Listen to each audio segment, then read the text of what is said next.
이 시간 함께 은혜 받으실 하나님의 말씀 누가복음 9장 21절로 45절까지 말씀입니다.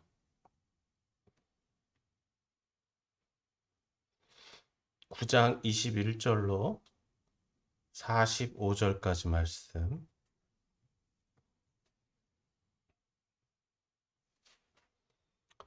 다 찾은 줄 알고 제가 말씀 봉독해 올립니다.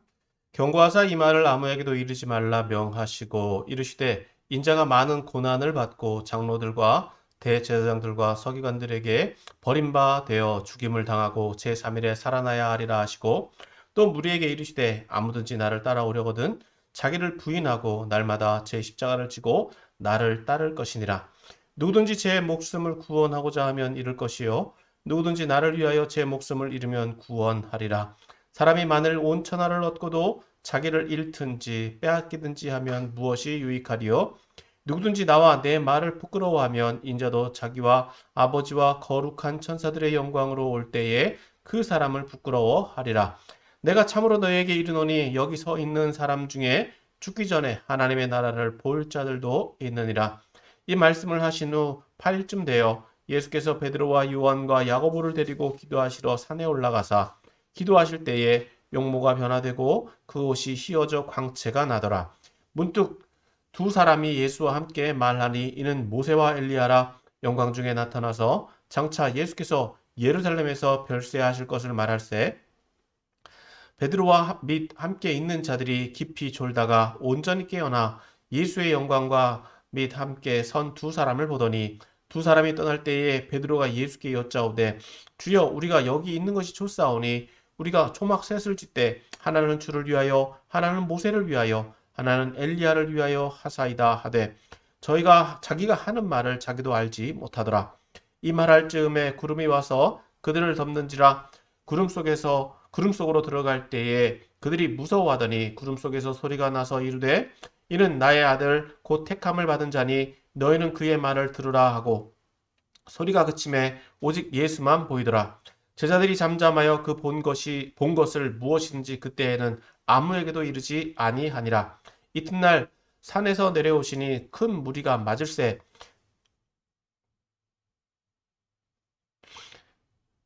무리 중에 한 사람이 소리질러 이르되 선생님 청컨대 내 아들을 돌보아 주옵소서. 이는 내 외아들이니이다. 귀신이 그를 잡아 갑자기 부르짖게 하고 경련을 일으켜 거품을 흘리게 하며 몹시 상하게 하고야 겨우 떠나가나이다. 당신의 제자들에게 내쫓아 주기를 구하였으나 그들이 능히 못하더이다. 예수께서 대답하여 이르시되 믿음이 없고 패역한 세대여 내가 얼마나 너희와 함께 있으며 너희에게 참으리요 내 아들을 이리로 데려오라 하시니 올 때에 귀신이 그를 거꾸로 뜨리고 심한 경련을 일으키게 하는지라. 예수께서 더러운 귀신을 꾸짖으시고 아이를 낫게 하사 그 아이에게 도로 주시니 사람들이 다 하나님의 위엄에 놀라니라.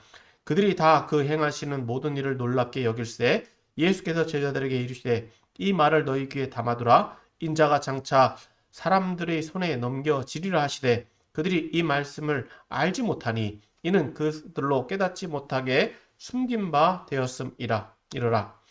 또 그들이 이 말씀을 묻기도 두려워하더라. 아멘. 할렐루야. 아멘. 오늘도 거룩한 주일 예배 자리에 나오신 여러분을 축복하고 환영합니다. 아멘. 오늘 본문 말씀은 예수님의 고난의 시작을 알리는 말씀이라고 할 수 있습니다. 그리고 그 고난의 시작과 함께 예수님이 어떤 분이신지 하나님께서 예수님을 확증시켜주는 말씀이 본문에 나와 있습니다. 오늘 본문 말씀을 좀 더 깊이 살펴보고 함께 은혜를 나누기를 소망합니다.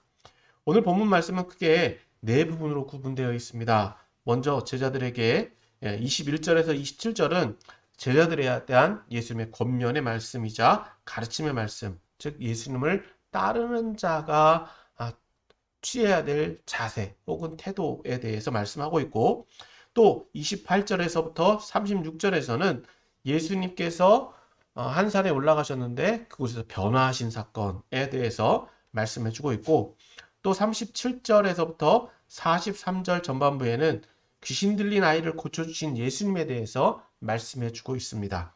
그리고 43절 후반절에서부터 45절에서는 이제 제자들에 대한 또 한 번의 권면의 말씀을 권면을 하시는 것에 대해서 말씀해 주고 있습니다. 이제 본문의 의미를 좀 더 살펴보기를 원합니다.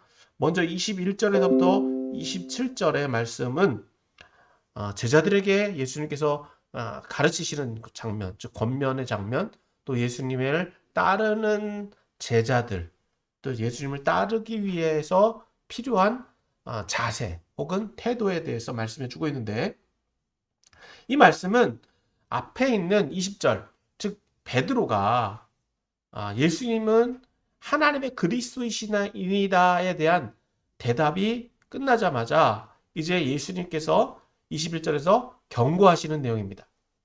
즉 예수님에 대한 베드로의 신앙 고백이 끝나자마자 예수님은 이렇게 말씀하셨죠. 21절에서 경고하사 이 말을 아무에게도 이르지 말라 명하시고, 예수님에 대한 신앙 고백은 예수님의 정체성을 확인시켜주는 내용이다라고 할 수 있습니다.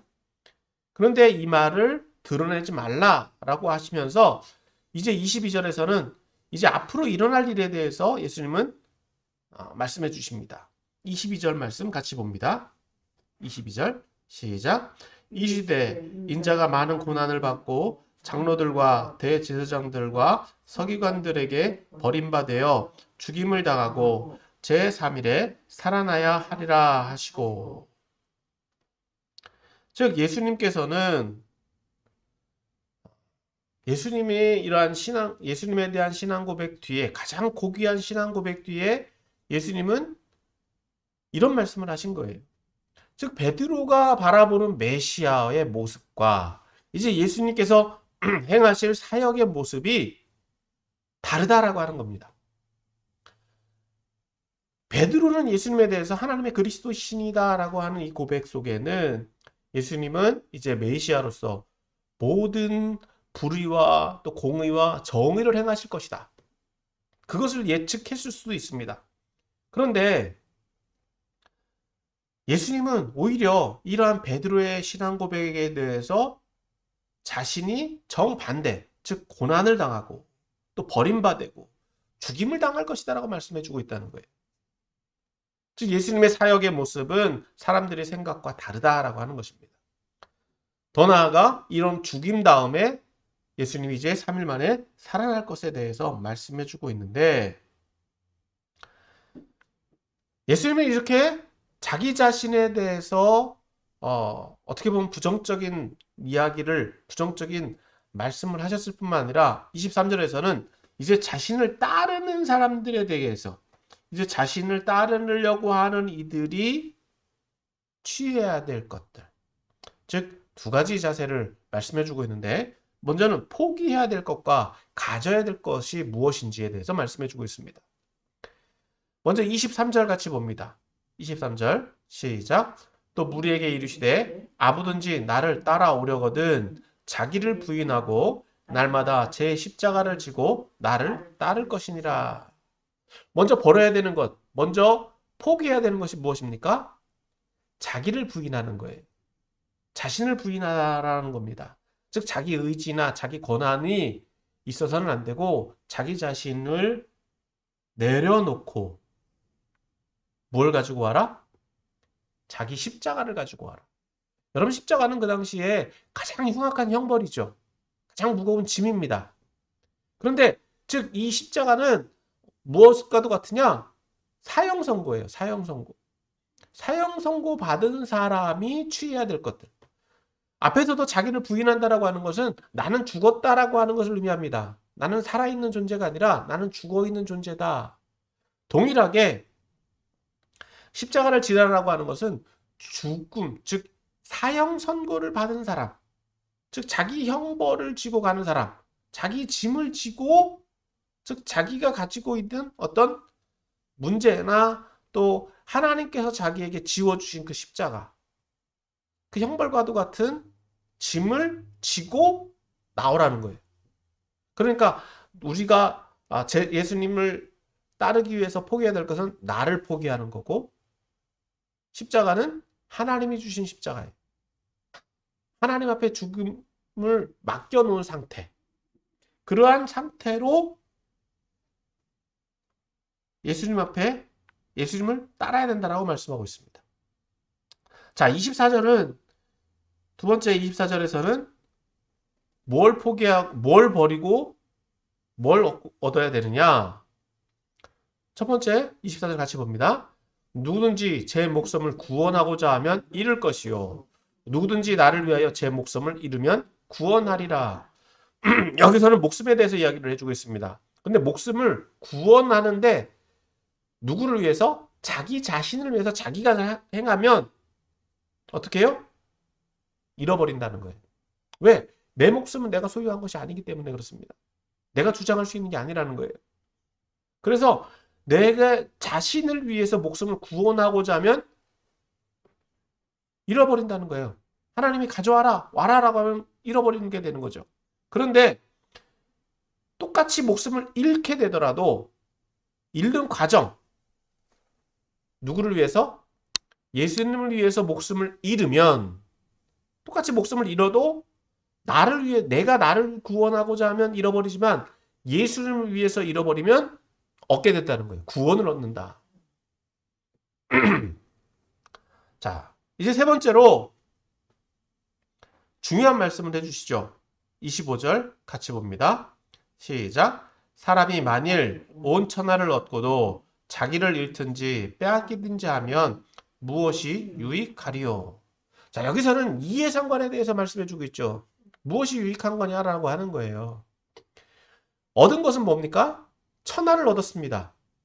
천하를 얻었는데 나를 잃어버리면 남는 게 있습니까? 없죠.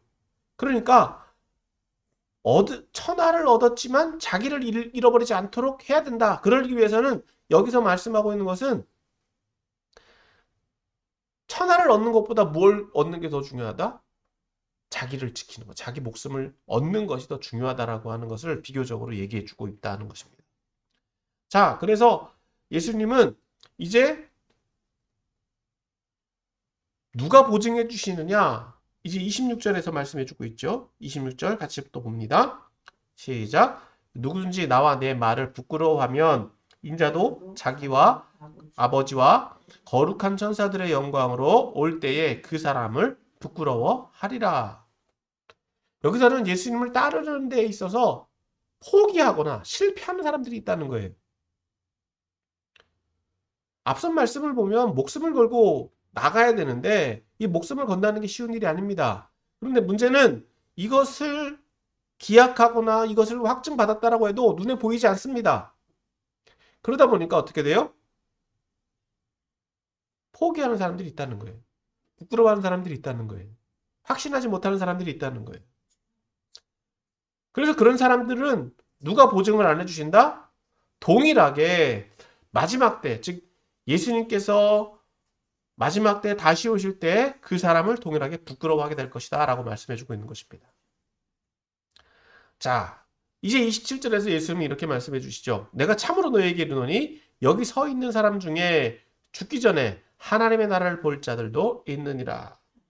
여기서 말씀하시는 이제 하나님 나라는 실제적으로 눈에 보이는 종말의 때를 말씀하시는 것이라기보다 이제 잠시 후에 이제 다음 단락에서 나오는 즉 하나님께서 이제 예수님께서 하나님을 통해서 예수님께서 보여주시는 하나님의 나라, 하나님의 뜻을 말씀해 준다라고 볼 수 있습니다. 그러니까 어떤 소수의 사람들, 택함받은 사람들이 하나님의 나라를 보게 될 것이다 라고 하는 것이죠. 자, 이제 28절에서부터 36절에서는 이제 두 번째로 이제 예수님께서 변화산에 올라가서 변화되어 주시는 상황에 대해서 말씀해 주고 있습니다. 자, 먼저 28절 말씀 또 봅니다. 28절 시작. 이 말씀을 하신 후 8일쯤 되어 예수께서 베드로와 요한과 야고보를 데리고 기도하시러 산에 올라가사.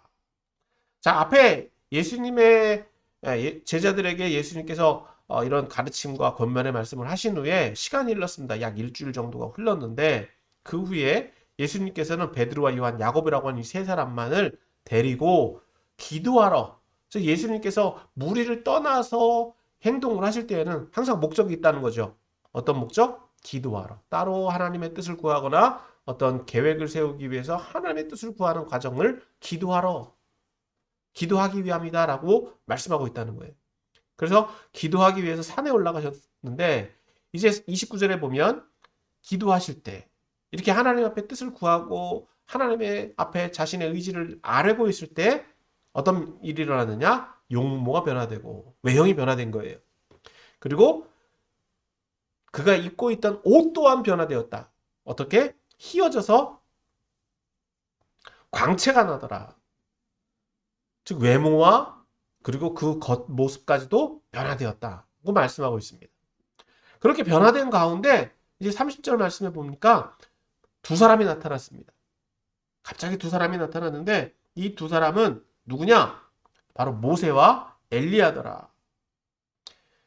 자, 이 두 사람이 이 두 사람을 어떻게 알아봤는지는 정확하게 알 수는 없지만 분명한 것은 알 수 있는 현상적으로 알 수 있는 존재다라고 하는 것입니다. 그럼 왜 이 모세와 엘리야냐? 이 두 사람이 의미하는 게 뭐냐? 여러 가지 뭐 의미를 가질 수 있겠지만 이 모세와 엘리야가 가지고 있는 공통점은 바로 하나님을 대면하여 본 사람들이다라고 하는 거예요. 하나님을 만났던 사람들이다라고 하는 겁니다. 다른 선지자들은 영적으로 하나님을 체험했지만 이 두 사람은 시내산, 호렙산에서 하나님의 음성과 하나님의 숨결, 하나님의 만지심이라고 하는 것, 하나님을 가까이서, 가장 가까이서 본 두 사람이라고 볼 수 있습니다. 또 모세가 의미하는 상징적인 의미는 이스라엘 백성을 출애굽시킨 사람, 하나님께로 인도해 나온 사람이다라고 한다면 엘리야는 그 백성을 다시 한번 갱신시킨 사람이라는 것입니다. 그렇기 때문에 이 모세와 엘리야의 등장은 이제 앞으로 예수님께서 어떤 사역? 즉 하나님 앞에 나아갈 것과 또 그 백성을 어떻게 인도할 것인가, 또 이제 예수님께서 별세하실 것, 즉 여기서 31절에서는 예수님께서 예루살렘에서 별세하실 것이다라고 별세하실 것에 대해서 말했다고 말하고 있는데 여기서 별세라는 의미는 죽음을 의미하죠. 죽음을 의미합니다. 우리나라 말로 이제 이것이 번역되어서 조금 높임말로 번역 볼 수 있지만 이 별세라고 하는 말에 조금 더 깊은 의미는 세상을 떠난다라고 하는 겁니다. 그렇기 때문에 여기서 별세하신 후에 예수님께서 뭔가 남겨놓았다라고 하는 것을 볼 수 있는 거죠. 그러니까 예수님께서는 이제 죽으시고 승천하실 것까지도 이제 그 모세와 엘리야를 통해서 이야기를 하고 계시다라고 하는 것을 볼 수 있습니다. 자, 이런 상황을 32절에서 보면 베드로와 및 함께 있는 자들이 깊이 졸았다라고 말씀하고 있습니다. 이런 상황 속에서 즉 베드로와 함께 있는 자들이 깊이 졸았다. 즉 제자들의 어떤 육체적인 한계의 상황을 이야기를 해주고 있는 거죠. 이런 영광스러운 모습 가운데도 제자들은 뭐하고 있냐? 졸고 있다는 거예요. 이건 마지막 예수님이 겟세마네 동산에서 나를 위하여 기도하라라고 말할 때도 마찬가지였다는 거죠. 여전히 긴장하지 않아요. 깨어있지 못합니다. 자기중심적이다라고 하는 거예요. 육체의 한계에 매여서 졸고 있는 상황을 말씀하고 있는 겁니다. 그런데 이러한 변화된 모습 가운데 갑자기 깨었죠. 온전히 깨었죠. 놀라서 깨었습니다. 그래서 예수님의 영광과 함께 선 두 사람을 보고 그 세 사람이 대화하는 내용을 옆에서 그저 들을 수밖에 없었다. 대화를 참여하지 못했다는 거죠. 자, 이제 33절에서 이러한 과정들을 다 목격한 후에 베드로는 예수님 앞에 이렇게 요청합니다. 자, 예수께 여짜오되 주여 우리가 여기 있는 것이 좋사오니 우리가 초막 셋을 짓되 하나는 주를 위하여 하나는 모세를 위하여 하나는 엘리야를 위하여 하사이다. 자, 이야기를 들었는데 이 세 분이 이야기하는 것을 들었음에도 불구하고 모세는 무엇에만 집중한다? 지금 이 현 상태만 집중한다는 거예요. 지금이 좋다는 거예요. 여기가 좋다는 거예요. 그러니까 이 상태를 유지하고 싶다는 거예요. 그러니까 자기가 가장 취할 수 있는 최선의 것을 이야기하는데 그 최선의 것이 뭐냐? 초막셋이에요. 건물도 아니고 큰 뭐 휘황찬란한 빌딩도 아니고 성전도 아니고 그냥 자기가 할 수 있는 최선의 것. 예수님을 위해서, 모세를 위해서, 엘리야를 위해서 겨우 초막셋을 짓는 것밖에 할 수 없었다. 그런데 그러한 것이 자기의 최선의 모습인데 그것이 지금 어떤 의미를 가지고 있느냐? 자기가 무슨 말 하는지도 몰랐다. 자기가 하는 말을 자기도 알지 못하더라. 그럴 수 있다는 거죠. 자기는 최선의 것으로 이야기한다라고 이야기하는데 그 말의 의미도 모른다는 거예요. 자, 이런 말을 하고 있는데 34절에 보니까 어떤 현상이 일어나느냐? 구름이 와서 그들을 덮어버립니다. 구름 속에 들어갈 때 그들이 무서워하게 됐죠. 여기서 구름은 하나님의 임재의 상징을 의미합니다. 불현듯 구름이 몰아서 그들을 덮어버리니까 제자들은 놀랄 수밖에 없고 무서워할 수밖에 없죠. 그리고 35절에서는 구름 속에서 소리가 나는데 어떤 말씀이 나오느냐? 이는 나의 아들 곧 택함을 받은 자니 너희는 그의 말을 들으라. 즉 택함을 받았다라고 하는 것은 하나님께서 예비한 자다. 그리고 누구 말을 들으라? 자, 그의 말을 들으라. 즉 여기서 이 그의 말을 들으라는 말은 앞서 이 세 사람의 대화만을 의미하는 것이 아니라 이 상황 속에서 말을 의미하는 것뿐만 아니라 예수님께서 가르쳐 주신 모든 말을 들으라라고 말씀하고 있는 것이다 하는 것입니다. 자, 이제 36절에서 소리가 그침에 오직 예수만 보이더라. 구름이 거쳤는지 안 거쳤는지는 알 수 없습니다. 그런데 소리가 그치고 나니까 예수님만 보였더라. 즉 현실로 돌아온 겁니다. 환상과 같은 그런 현실 상황에서 비현실적인 상황에서 예수님만 보였다라고 하는 것은 이제 예수님이 보이는 그 현상으로 돌아왔다. 현실로 돌아왔다는 거예요. 너무 놀랐기 때문에 제자들은 이제 36절 후반부에 이렇게 말씀하고 있죠. 제자들이 잠잠하여 그 본 것이 무엇이든지 그때에는 아무에게도 이르지 아니하니라. 아무 말도 할 수 없다는 거죠. 모세와 엘리야를 본 것도 놀랐지만 그리고 구름이 덮쳐와서 그 속에서 음성도 들려왔습니다. 영적으로 또 신비하기 때문에 너무나도 놀랐을 것이다라는 것입니다. 그래서 그 상황을 다른 제자들에게도 말씀할 수도 없는 상황이었다. 자, 계속해서 37절, 43절에서는 이렇게 말씀합니다. 37절 먼저 봅니다. 시작. 이튿날 산에서 내려오시니 큰 무리가 맞을세. 즉 밤이 샜다는 거죠. 즉 이 변화산 사건은 밤새 일어났다는 거예요. 그래서 산에서 내려오니까 큰 무리가 맞고 있다. 즉 예수님과 제자들이 떠났음에도 불구하고 예수님과 제자들을 따라오고 있는 큰 무리가 있었다. 자, 그 하룻밤 사이에 어떤 일이 일어났었느냐? 38절에 그 상황이 나옵니다. 같이 봅니다. 시작. 무리 중에 한 사람이 소리질러 이르되 선생님 청컨대 내 아들을 돌봐 주옵소서. 이는 내 외아들이니이다. 자, 예수님 앞에 나와서 아들을 돌봐달라는 한 사람이 나옵니다. 얼마나 귀한 아들인지 자신의 아들, 이 한 아들밖에 없기 때문에 그 아들을 살려달라고 이야기하죠. 그 사람의 증세는 어떠하냐? 39절에 말씀하고 있습니다. 귀신이 그를 잡아 갑자기 부르짖게 하고 경련을 일으켜 거품을 흘리게 하며 몹시 이상하게 하고야 겨우 떠나가나이다. 증상만 보면은요, 갑자기 부르짖고 경련을 일으키고 그 거품을 불고 흔들러 쓰러진다라고 하는 것. 오늘날로 보면 간질에 준하는 병이죠. 간질병과 같아요. 어떤 특별한 병, 이러한 간질도 그 당시에는 어떤 의학적 지식이 부족했기 때문에 귀신이 들렸다라고 이해하고 있었다는 것입니다. 그런데 문제는 뭐냐? 귀신병이든 간질병이든 문제는 40절에서 보니까 이렇게 말씀하고 있습니다. 당신의 제자들에게 내쫓아 주기를 구하였으나 그들이 등이 못하더이다. 이미 제자들은요, 예수님께서 주신 능력을 받았습니다. 이미 계속해서 귀신도 쫓아내고 병도 낫게 하는 상황을 마치고 돌아온 상황입니다.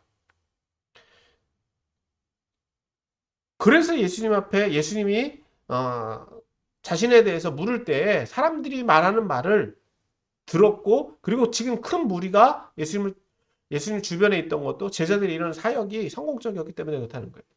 그런데 이 한 번의 실패가 있다는 겁니다. 즉 예수님 앞에 제자들이 못 고치는 병, 실패의 사유가 발생했다는 거예요. 예수님이 그 자리를 떠나시고 계실 때. 그러니까 예수님께서 이제 41절에서 어떻게 말씀하고 있느냐? 예수께서 대답하여 이르시되 믿음이 없고 패역한 세대여 내가 얼마나 너희와 함께 있으며 너희에게 참으리요. 즉 예수님이 어떤 이러한 불평 혹은 비난, 비평과도 같은 이 말씀을 보면 이 말씀은 첫 번째 제자들에게 하시는 말씀처럼 보여집니다. 제자들이 치료하지 못했고 치유하지 못했다는 것은 제자들의 믿음의 부족함과 또 제자들이 하나님의 말씀을 그런 그 하나님께서 예수님께서 주신 그 능력을 발휘하지 못하는 것에 대한 훈계처럼 보여지기도 합니다. 그리고 전체 이스라엘을 대표해서 이스라엘에 대한 훈계, 이제까지 이스라엘이 실패한 것에 대한 비평처럼 보여지기도 합니다. 그런데 이 말씀을 잘 보면 뒤에 이제 내 아들을 이리로 데려오라 하시는 말씀을 보면 마치 이 말씀은 또 아버지에게 하시는 말씀 같기도 해요. 그래서 이 아버지가 믿음이 없기 때문에 또 이 아버지가 예수님을 온전히 의지하지 못하고 있는 그 상황을 비평하는 것처럼 보여지기도 합니다.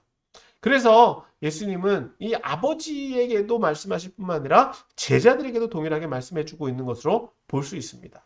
그래서 내 아들을 데리고 오라. 이렇게 이리로 데리고 오라라고 하셨을 때 42절에 올 때 귀신이 그를 거꾸로 뜨리고 심한 경련을 일으키게 하는지라. 즉 귀신이 놀라서 예수님 앞에 나올 때 그걸 반항하기 위한 것으로 볼 수도 있지만 마침 그때 이러한 증상이 일어났다고도 볼 수 있습니다. 이런 상황이 어떻게 됐든지 간에 예수님은 더러운 귀신을 꾸짖으시고 아이를 낫게 하셨다고 말씀하고 있어요. 즉 병을 치료하시는 과정 속에서 그 병의 근원을 무엇으로 봤다? 귀신으로 봤다. 그래서 귀신을 쫓아내니까 병도 낫게 되었고 아이도 치료받게 되었고 이제 치료받은 그 아이를 아버지에게 돌려주었다. 여기서 돌려주었다라고 하는 말씀에 보면 예수님께서 그 아버지와 아들을 긍휼히 여기시고 계신 것을 볼 수 있습니다. 이런 상황을 보면 43절에서 사람들이 다 하나님의 위엄에 놀라니라. 하나님의 위엄에 놀랐다라고 말씀하고 있어요. 즉 예수님의 능력이 어디서 나왔다? 하나님께로 나왔고 또 병도 하나님의 말씀을 통해서 사람에게서 쫓아남으로 귀신도 쫓아나가고 병도 치료되어지는 과정을 보게 되었다. 자, 이제 43절 후반부에서는 다시 한번 예수님은 이런 위대한 기적과 또 탁월한 능력을 보여주신 후에 사람들이 막 놀랍게 여기시는 이 상황 속에서 뭐라고 말씀하시느냐? 자, 43절 후반부서부터 45절까지 같이 봅니다. 자, 그들이 다 그 행하시는 그 모든 일을 놀랍게 여길세 예수께서 제자들에게 이르시되 이 말을 너희 귀에 담아두라. 인자가 장차 사람의 손에 넘겨지리라 하시되 그들이 이 말씀을 알지 못하니 이는 그들로 깨닫지 못하게 숨긴 바 되었습니다. 또 그들은 이 말씀을 묻기도 두려워하더라. 자, 예수님의 어떤 특별한 능력이 제자들은 행하지 못했던 제자들의 실패를 뛰어넘는 예수님의 능력이 나타났다라고 하는 것은 제자들과 사람들을 놀랍게 했습니다. 즉 예수님이 높아질 수 있는 이 상황 속에서 예수님은 오히려 뭐라고 말씀하시느냐? 장차 사람들의 손에 넘겨지리라. 즉 고난을 예고하고 계시다는 거예요. 자, 사람들은요. 그런데 제자들은 이 말씀을 알아들었다? 못 알아듣고 있다는 거예요. 예수님의 말씀을 온전히 받아들이려고 하는 것이 아니라 자기들이 듣고 싶은 말만 듣고 있다는 겁니다. 자, 여기서 오늘 본문에서 볼 수 있는 것, 오늘 본문 말씀을 조금 더 정리해 보면 예수님께서 지금 오늘 이 말씀을 통해서 보여주신 것은 자신의 정체성에 대해서 확인하고 자신의 정체성을 확인하셨는데 자신의 정체성을 하셨을 뿐만 아니라 그 정체와 그 정체성과 함께 자신의 사역의 목적을 분명히 알고 계셨다라고 하는 거예요.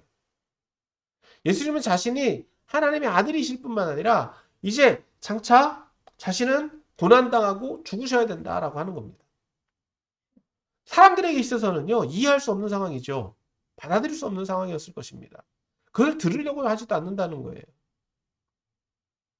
예수님께서 메시아로서 이 땅 가운데 오셨다라고 한다면 모든 권세들, 모든 권한들을 다 예수님이 좌우하실 수 있고 또 예수님이 많은 사람들에게 영광을 받으시고 인기가 있어질 거다라고 생각했고 자기들도 높아질 거다라고 생각했을 것입니다.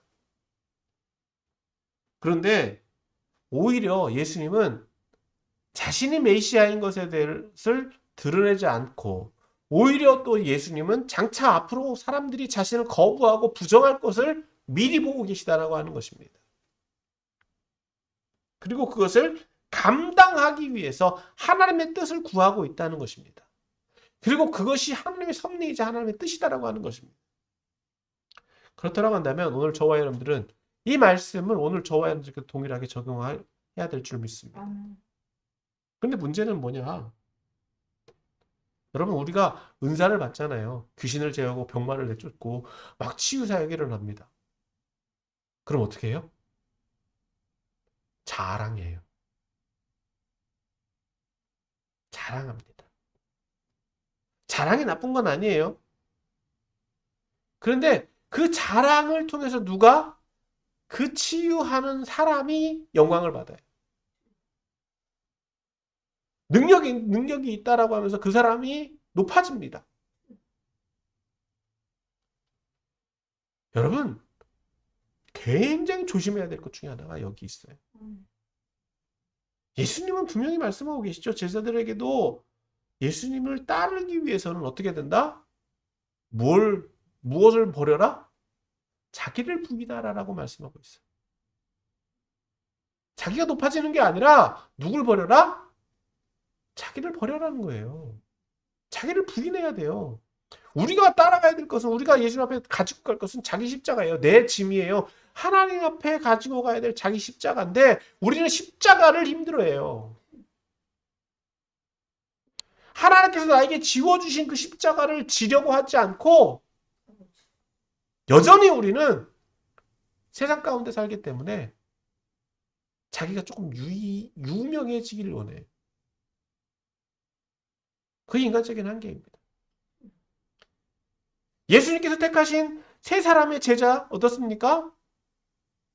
예수님께서 따로 기도하러 그 세 사람을 데리고 산에 올라가셨을 때에도요. 자신들이 지금 어떤 상황인지는 모릅니다.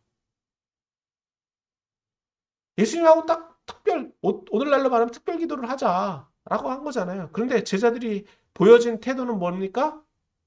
피곤하니까 자고 있다는 거예요.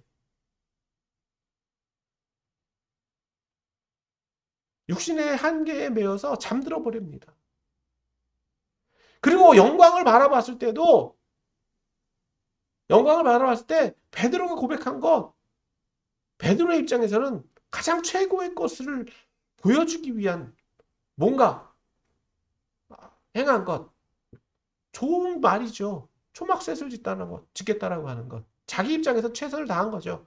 오늘날로 말하면 성전 짓겠다라고 하는 거예요. 교회당 짓겠다라고 하는 거예요.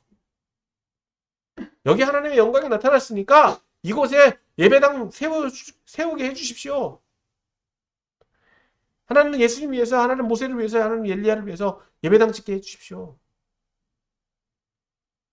근데 예수님은 그걸 요구하고 계신다고요?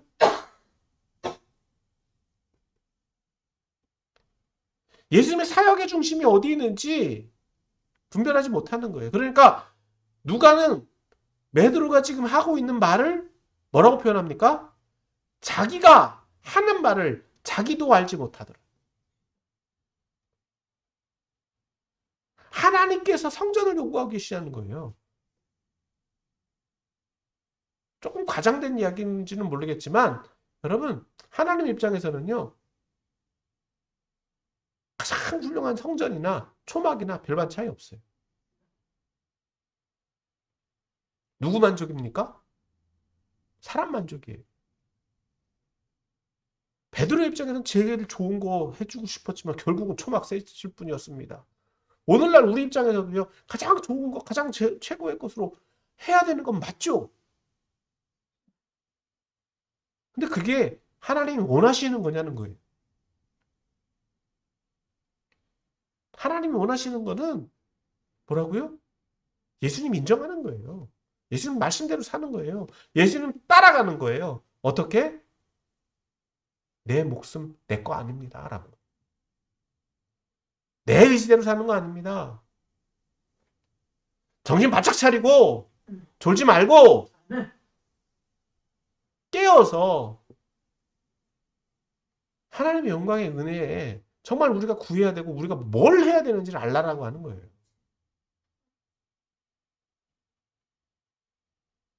능력 받았다라고 해서 그 능력에 그냥 취해서 도취되어 있는 것이 아니라 현상만 유지하려고 하는 것이 아니라 실패할 수 있다는 거예요. 귀신을 쫓아내는 능력을 주셨음에도 불구하고 귀신이 안 나가요. 병이 치료가 안 돼요. 왜요? 믿음이 없기 때문에. 우리가 세상 가운데 오염됐기 때문에, 변질되었기 때문에. 어제는 되는데 오늘은 안 된다 이거예요. 그럼 어떻게 해야 되겠습니까? 돌이켜야죠. 다시금 돌이켜야죠. 지금을 포기해야 되는 거예요. 근데 우리는 늘 현실에 성공에 도취되어 있어요.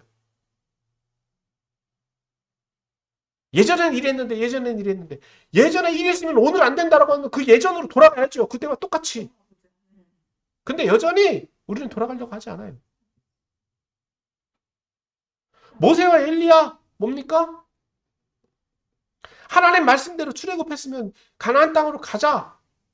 애굽으로 돌아가지 말라라고 하는 거예요. 예전 삶으로 돌아가지 말라라고 하는 거예요. 하나님 백성답게 살아라고 하는 거예요. 그럼 꾸준히 살아가야죠. 근데 여전히 우리는 어떻다고요? 믿기 전 상태로 돌아가려고 하는 경우들이 많다.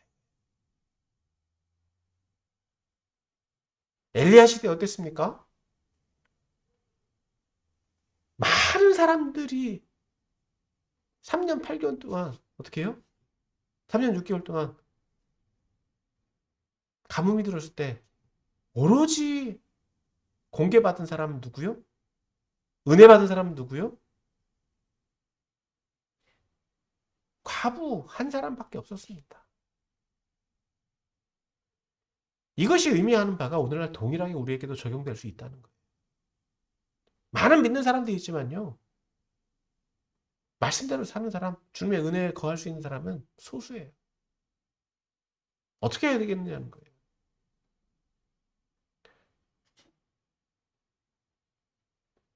우리가 바라야 되는 것은 이 땅 가운데 영광이 아니라 어디서의 영광? 하나님 나라에서 영광이어야 될 줄 믿습니다. 큰 교회 짓지 말라는 게 아니에요. 근데 그 교회를 짓는 목적이 어디 있냐는 겁니다. 우리가 이 땅 가운데서 해야 되는 일이 뭐냐는 거예요. 하나님 나라를 세워간다라고 하는 것이 뭡니까?